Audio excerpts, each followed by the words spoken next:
anyone that works for a nonprofit, you know that from time to time you will wear different hats, sometimes multiple hats at one time. They may not even all fit. But that's kind of how I ended up in our IT area as well. I oversee youth programs at our Y.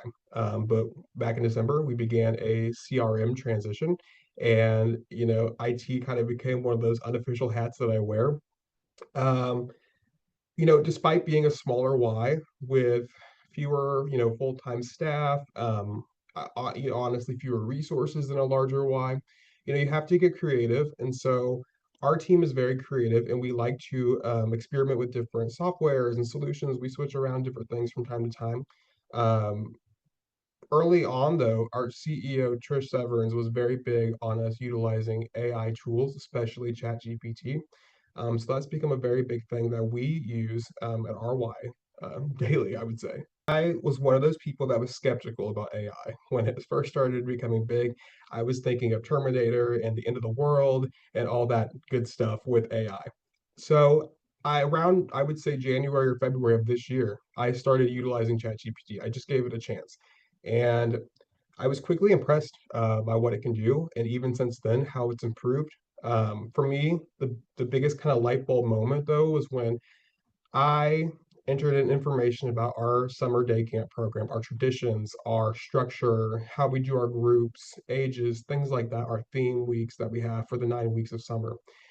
And when it spit out an activity schedule for every day of the summer with supply lists, groups, it organized everything for me in a matter of just a few minutes. I was hooked. It just was absolutely incredible. Something that takes, I would say, weeks to plan for typically.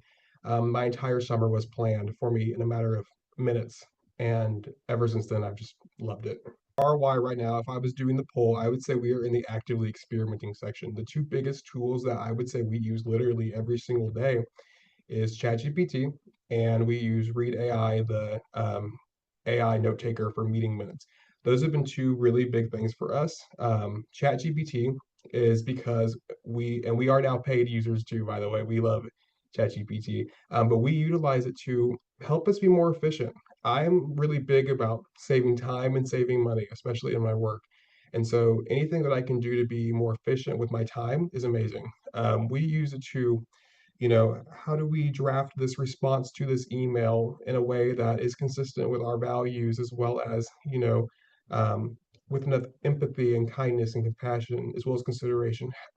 We use it to uh, assist with writing grant proposals. We use it to assist with writing releases and press releases and things like that out to the media. I've used it for even strategizing our social media for our summer camp social media accounts. I use it for that. Um, but really, it's ChatGPT specifically has been great. I have a lot of ideas. I'm not always the greatest at organizing those ideas.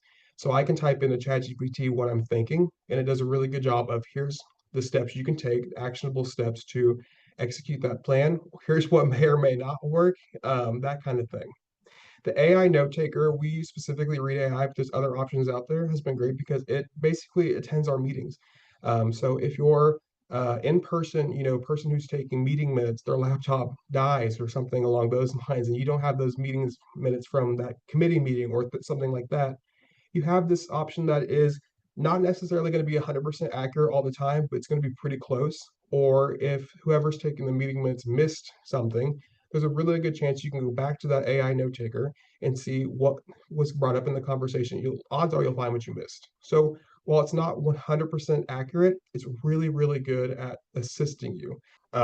What's something that you do daily or weekly that you think AI could help you be more efficient at, whether that's writing a weekly member newsletter for your members, a program calendar or newsletter for families in your program, writing, thank you notes, things like that, even though it makes it slightly less personal, things like that, something that you do daily or weekly that you think could save some time with, give it a try. I think you'll be very amazed. I was very skeptical. I think you'll be very amazed at how helpful it really is.